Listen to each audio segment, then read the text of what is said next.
नमस्कार दोस्तों, आपके अपने चैनल स्पिरिचुअल है से में आपका स्वागत है। और आज मैं आपके लिए मेनका अप्सरा साधना का अनुभव लेकर आया हूँ। और इस अनुभव के माध्यम से यह हम जानेंगे कि एक व्यक्ति ने, एक साधक ने अपने जीवन में मेनका अप्सरा को कैसे सिद्ध किया, उसके माध्यम से अपने जीवन में क्या बदलाव उसके जीवन में आया साधक के, और उसके माध्यम से क्या क्या प्राप्त किया।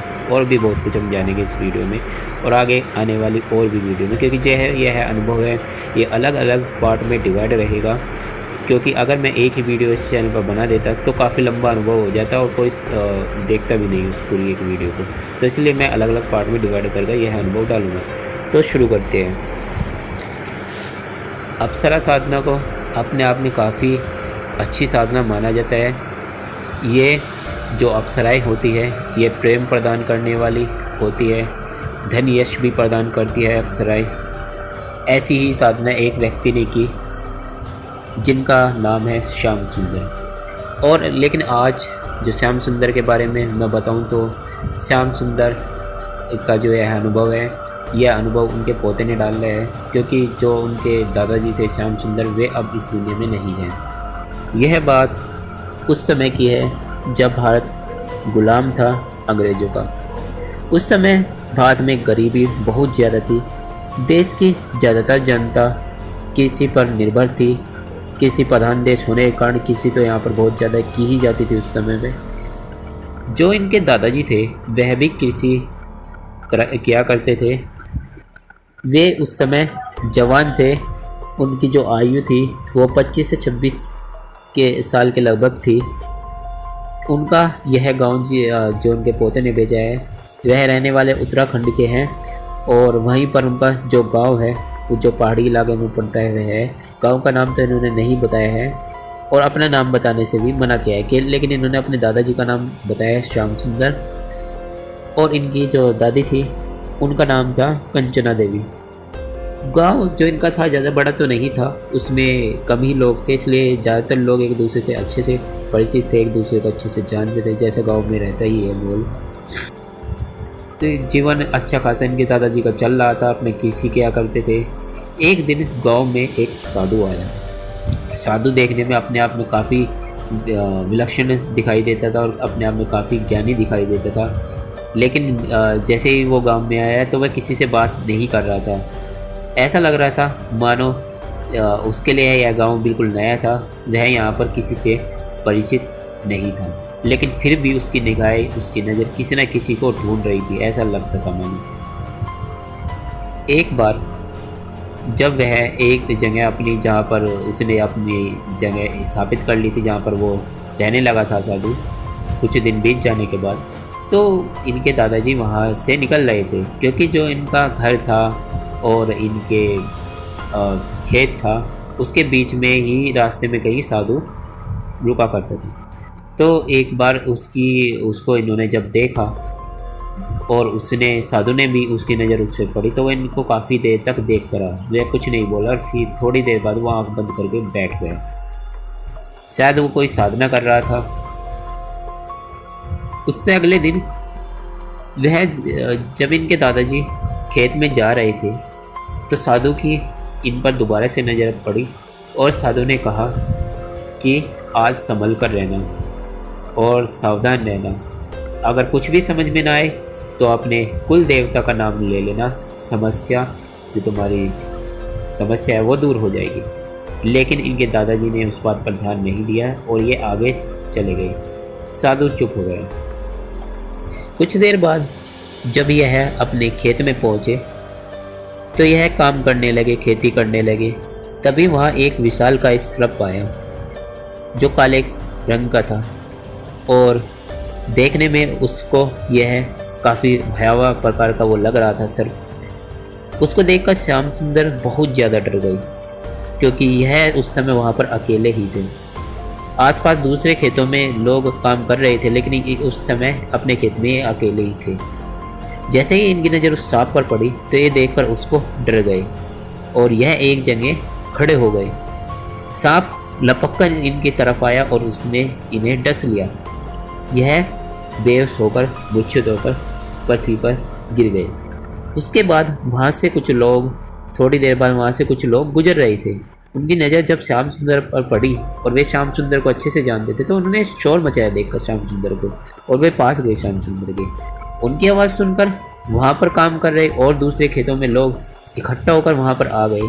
और जब शोर बढ़ ही रहा था, मतलब कि ये लोग कह रहे थे कि श्याम सुंदर को क्या होगा क्या होगा, तभी वहाँ पर यह आवाज़ उस साधु तक पहुँची और वह साधु भी उठकर आ गया। साधु ने देखा कि श्याम सुंदर नीचे मूर्छित अवस्था में है, उसको किसी प्रकार का कोई होश नहीं है। वो साधु श्याम सुंदर के पास में गया और उसने अपनी जो उसके झोला था उसमें से कुछ जड़ी बूटी निकाली और पानी मंगाया। पानी में वह जड़ी बूटी घोल कर उसको पिलाया। तभी जब थोड़ी देर बाद, उसके कुछ समय बाद उसको होश आ गया श्याम सुंदर को। लेकिन उस समय वो अपने घर पर था। उसके घर के उसके जो जानकार लोग थे, उसके जो खेत में आसपास काम करने वाले लोग थे, उसको अपने उसके घर ले गई थी। जब श्याम सुंदर की मूर्छा खुली तो उसने अपने आसपास सभी लोगों को पाया। उसकी जो पत्नी थी वह उसके पास में बैठी रो रही थी। और तो थोड़ी देर में ही श्याम सुंदर को सभी याद आ गए कि उसके साथ रात क्या हुआ था जब वह खेत में काम कर रहा था। तो उसने पूछा कि मुझे किसने बचाया। उसने सीधे ऐसे ही प्रश्न किया और उसने कुछ नहीं कहा। तब वहाँ पर खड़ा एक व्यक्ति कहने लगा, जो उसको जानता था, अच्छे से परिचित था, उसके मोहल्ले का ही था वह कहने लगा कि तुमको साधु बाबा ने बचाया। इतना कहकर वहाँ पर सभी लोग साधु बाबा की जय, साधु बाबा की जय, साधु बाबा की जय नारे से लगाने लगे। वह सभी लोग साधु से पूरी तरीके से प्रभावित हो चुके थे और सभी लोग साधु को एक चमत्कारी पुरुष मानने लगे थे। श्याम सुंदर भी साधु के पास जाना चाहता था, लेकिन वह अभी उस अवस्था तक या इतना सही नहीं हुआ था, इतना स्वस्थ नहीं हुआ था कि वह भी साधु के पास जा पाए। इसलिए वह आराम कर रहा था, उसको मना कर दिया गया जाने के लिए और वह अपनी पत्नी को भी चुप करा दिया था उसने। अगले दिन सुबह श्याम सुंदर उस साधु के पास गया। जैसे ही वह उस साधु के पास गया, उसने देखा कि वहाँ पर काफ़ी भीड़ जमा हुई है, काफ़ी जमघट लगा हुआ है। उस साधु को घेरे हुए व्यक्ति वहाँ पर खड़े हुए हैं और वह अपनी समस्याओं का समाधान साधु से ले रहे हैं। साधु भी इनकी समस्या का समाधान कर रहा था। तभी यह उस साधु के पास गए और इन्होंने साधु के चरण स्पर्श किए। साधु ने इनको आशीर्वाद किया और कहा, अब ठीक है ना तू? श्याम सुंदर ने गर्दन हिलाते हुए कहा, हाँ बाबा, मैं ठीक हूँ। श्याम सुंदर ने कहा, बाबा, मैं आपका एहसानमंद रहूँगा, आपने मुझे बचा लिया। साधु बोला, बेटा, मैंने तुझे कहा था कि तू सावधान रहना, लेकिन तूने मेरी बात नहीं मानी। श्याम सुंदर ने कहा कि बाबा, मुझसे बहुत बड़ी भूल हो गई, मैं आपको नहीं जानता था।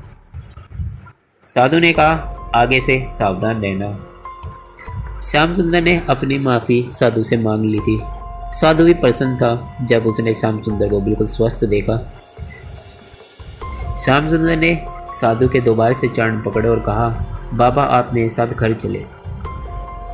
साधु ने इशारों में श्याम सुंदर को जाने से मना कर दिया। उसके बाद साधु ने श्याम सुंदर से कहा कि बेटा, मैं अब यहाँ से जाने वाला हूँ, इस स्थान को छोड़ने वाला हूँ, क्योंकि पूरे दिन जो लोग हैं ये मुझे घेरे बैठे रहते हैं और मैं कुछ कार्य भी नहीं कर पा रहा हूँ, अपने साधना वगैरह भी नहीं कर पा रहा हूँ जो मेरी चल रही थी। तो इसलिए मैं अब यहाँ से इस स्थान को छोड़कर जाने वाला हूँ। और उसने उस स्थान का पता श्याम सुंदर को बताया कि तुमको मुझसे अगर मिलना है तो वहाँ पर तुम आ जाना। और श्याम सुंदर को कुछ कागज़ निकालकर श्याम सुंदर के हाथों में उन्होंने रख दिया। श्याम सुंदर ने उस कागज को अपनी जेब में रख लिया और साधु के चरण स्पर्श करे और साधु ने कहा कि रात्रि में आकर मुझसे मिलना। और साधु ने एक और वचन लिया श्याम सुंदर से कि तुम उस स्थान के बारे में जहाँ पर मैं अब जाने वाला हूँ तुम किसी को नहीं बताओगे, यहाँ तक कि तुम अपनी पत्नी को भी नहीं बताओगे। अगर तुम किसी और को इस बारे में बताते हो तो मुझे फिर वो भी स्थान छोड़ना पड़ेगा, क्योंकि ये सभी लोग फिर मुझे घेरे बैठे रहेंगे और मुझे फिर परेशानी होगी अपनी साधनाओं को करने में। तो यह सब सुनकर श्याम सुंदर मान गया। श्याम सुंदर साधु के चरण स्पर्श करके साधु को प्रणाम करके वहाँ से चला गया। आज श्याम सुंदर बहुत खुश था। उसके चेहरे पर मुस्कुराहट थी, जैसे उसको एक नया जीवन मिल गया हो। और यह बात सत्य भी है, क्योंकि उसको एक नया जीवन मिला है, वह भी कारण साधु ही था। वह चमत्कारी साधु जान पड़ रहा था। जैसे ही वह घर पहुंचा तो उसने उस पर्ची को जो साधु ने उसको दिया था, कोई कागज़, उसको खोलकर देखा। उसमें उस स्थान का पता लिखा था जहाँ पर वह साधु जाने वाला था। फिर साधु ने साधु जिस स्थान पर मिलने वाला था उस स्थान का पता तो उस पर्ची में लिखा ही हुआ था। जब रात्रि का समय आया तो श्याम सुंदर बिल्कुल तैयार हो गया वहाँ पर जाने के लिए। और बिल्कुल रात्रि का समय था, और आपको तो पता ही है कि कितनी घनी रात हो जाती है पहाड़ों पर। और यह पहाड़ी स्थान वैसे ही है जहाँ पर ये रहते हैं। यह अपने घर से बाहर निकले और अपनी पत्नी को कहा कि मैं थोड़ी देर में आ रहा हूँ। इनकी पत्नी पूछने लगी, इतनी रात में तुम कहाँ जा रहे हो? श्याम सुंदर ने कहा कि मैं थोड़ी देर में आ रहा हूँ। तो उसने अपनी स्त्री को, अपनी पत्नी को धीरज बंधाया और चल दिया घर से। जब वह घर से थोड़ी ही दूर निकला तो उसको ऐसा लग रहा था कि कोई चीज़, कोई व्यक्ति उसका पीछा कर रहा हो। उसने पलट कर देखा तो पीछे कोई दिखाई ही नहीं दे रहा था। ऐसी क्या चीज़ थी जो उसका पीछा कर रही थी लेकिन उसको दिखाई नहीं दे रहा था। वह चलता चलता उसको ऐसा लग रहा था, उसके कान में आवाज़ थी, उसकी दूसरा व्यक्ति भी कोई उसका पीछा कर रहा है। जब उसको डर लगा तो वह भागने लगा उस तरफ जहाँ पर वो साधु था। कुछ ही देर बाद भागता भागता वह साधु के पास पहुँच गया। और यहाँ पर ही इतना ही इन्होंने यह अनुभव अपने दिया था। तो जब यह वहाँ पर पहुँच गए तो साधु इनकी तरफ देखने लगा और देखकर हंसने लगा।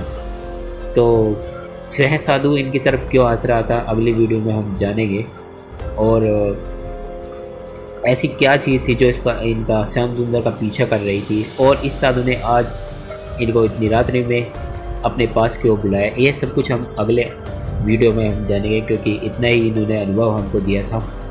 तो बने रहे हमारी अगली वीडियो के साथ। अगर आपका कोई क्वेश्चन है तो आप हमें कमेंट कर सकते हैं, अपना सवाल उस कमेंट के माध्यम से पूछ सकते हैं। और हमारे चैनल को सब्सक्राइब कीजिए, वीडियो को लाइक करें, वीडियो को ज़रूर शेयर करें। धन्यवाद। जय श्री राम।